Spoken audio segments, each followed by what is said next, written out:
Irmãos e irmãs, paz e bem.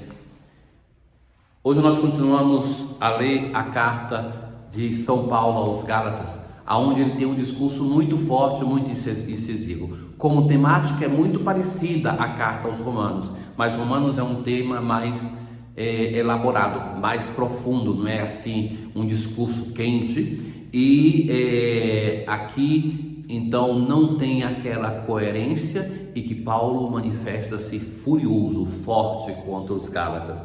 Assim, ele começa: ó Gálatas insensatos. E ao longo do texto de hoje, mais uma vez ele vai dizer que eles cresceram, sois assim tão insensatos, ainda mais insensatos. E por que tanta indignação? Recordemos que falávamos no nosso primeiro dia que Paulo exerceu seu ministério nessa comunidade. Ali ele anunciou um Jesus que é a plenitude da revelação, que nos redime e santifica, que não é a lei que faz isso por nós. Mas depois ele se foi e vieram alguns judeus que mudaram a pregação e que apresentaram a lei mosaica como aquela que, através da sua prática, santifica. Então, tornava-se Moisés e a lei mosaica mais importante do que a novidade, que é o Cristo, plenitude da revelação. E por isso o apóstolo, então, com muito vigor, e através de perguntas, hoje ele vai questionar isso. Recebestes o Espírito pela prática da lei ou pela fé através da pregação? Através de que o Espírito de Deus foi dado a vocês? Foi no esforço pessoal, porque é essa a questão que Jesus não tolera entre os fariseus e mestres da lei. E que isso, meus caros, é a armadilha que pode estar muitas vezes da nossa espiritualidade, de pensar assim, que através do muito fazer, de orações, de jejum, eu vou adquirindo direitos em relação a Deus.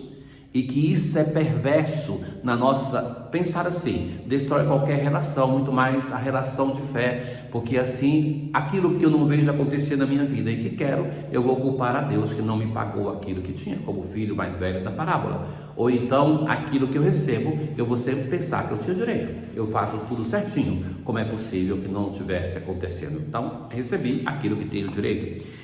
E que então o apóstolo vai dizer: não pode ser assim. E Paulo pode falar disso com autoridade, porque ele era um dedicado fariseu, a ponto de, depois de terdes começado pelo Espírito, quererdes terminar na carne.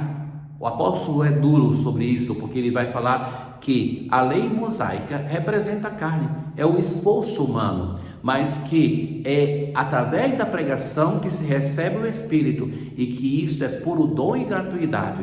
E esse sim, o Espírito de Deus tem a força de nos transformar.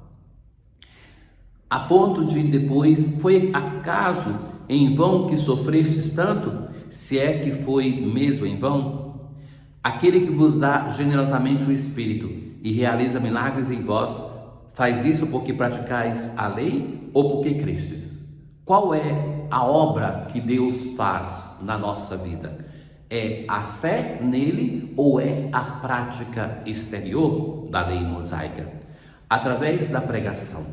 Através da pregação, a comunidade dos Gálatas, da pregação de Paulo, ela conheceu a graça de Deus e agora está buscando dar escuta àqueles pregadores que vieram depois de Paulo. Paulo está indignado, chama-os de insensatos por 2 vezes e depois vai interceder ao próprio Deus, porque ele já não sabe mais o que fazer com essa comunidade que se está perdendo. Nós temos hoje, como salmo responsorial, o cântico do Benedictus. Fez surgir do Evangelho de Lucas, esse cântico, fez surgir um poderoso Salvador na casa de Davi, seu servidor. É um hino cristológico que reconhece que ele, o Senhor, é o Salvador, que é o Salvador que foi anunciado pela boca dos santos, dos profetas, para salvar-nos do poder dos inimigos. É interessante o cântico de Zacarias, o Benedictus, porque é um cântico mais jovem como doutrina do que os outros cânticos que estão no Evangelho de Lucas. Então, que aqui aparece um tema de verdade cristão, em que o Cristo é chamado de Salvador, para salvar-nos do poder dos inimigos e da mão de todos quanto nos odeiam.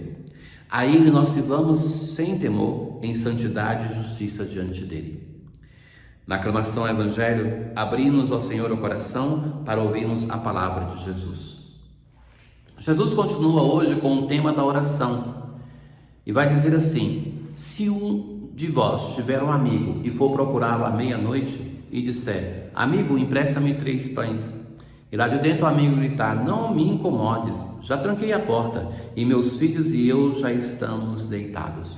Vamos buscar entender essa parábola, algumas informações para entendermos que esse amigo parece tão ruim, mas não é tanto não. Veja aqui, não existia padaria, então cada casa, a dona da casa fazia o pão para comer no de outro dia de manhã. Como era essa casa? Essa casa era uma grande sala, um cômodo único, aonde perto da porta dormia o pai de família, ao lado a esposa, os filhos. No fundo tinha o forno, onde se colocava a massa de noite, de manhã o pão estava pronto, e lá no fundo ficavam os poucos animais que a família tinha e que tinha que cuidar para não serem roubados. Então, este homem, para pegar o pão, e é isso que ele vai alegar, ele tem que acordar as suas crianças, a esposa, tem que sair despertando todo mundo. E não só. Para fechar essa casa, que eram em geral esculpidas como uma caverna, tinha uma grande pedra ou madeira para fechar. Então, pelo peso, era muito incômodo de movê-la, e quando fosse mover, ia acordar os outros. Então, tinha uma série de coisas, mas era o horário normal de muitos viajantes que no deserto, então era mais fresco durante a madrugada, e eles viajavam, e acontecia de esses episódios sucederem em alguma situação. Então Jesus vai dizer assim, que se esse amigo fica batendo, gritando na porta do outro, aquele outro, então já indignado, mas vai pegar e vai dar o pão para se livrar do incômodo que está acontecendo. Portanto, pedi e recebereis, procurai e encontrareis, batei e vos será aberto. Jesus fala assim: peçam, rezem com insistência. Não diz o conteúdo, rezem com insistência. A condição da oração é não desanimar. Mais na frente ouviremos sua parábola no capítulo 18, sem jamais se cansar. Então, esta oração, ela vai ter a força também de ir purificando as nossas intenções. Quanto mais diante de Deus eu rezo, mais eu vou entendendo o que é de fato a vontade de Deus, porque muitas vezes nós pedimos aquilo que é inconsequente. Mas Jesus vai dizer assim, que nesse caso nós temos um amigo que ele acode o outro não por bondade, é porque ele quer se ver livre do amigo. Ora, se aquele amigo dá o que o outro está pedindo sem ter bondade, muito mais Deus, no seu amor generoso, o quanto não pode nos conceder. Continua Jesus: será que algum de vós que é pai, se o filho pedir um peixe lhe dará uma cobra, pedir um ovo lhe dará um escorpião? Ora, se vós sois maus, sabeis dar coisas boas aos vossos filhos, quanto mais o Pai do céu dará o Espírito Santo aos que o pedirem. Eis aqui o grande pedido da nossa oração. Sem o Espírito Santo nós não sabemos nem o que pedir, nós não sabemos rezar. Então, quando nós pedimos o Espírito Santo, se torna quase um vínculo de obrigação para Deus de atender a nossa prece. Mas o que é que nós pedimos quando pedimos o Espírito Santo? O Espírito Santo coroa a iniciação cristã. Na Crisma, a fórmula do sacramento é: receba por esse sinal o Espírito Santo, dom de Deus. É o Espírito Santo que coroa a iniciação cristã. Um cristão que nasce com o batismo, alimentado com a Eucaristia, amadurece com o sacramento da Crisma. Quando nós pedimos o Espírito Santo, fundamentalmente, nós estamos pedindo para não criarmos empecilhos para a ação do Espírito de Deus em nós.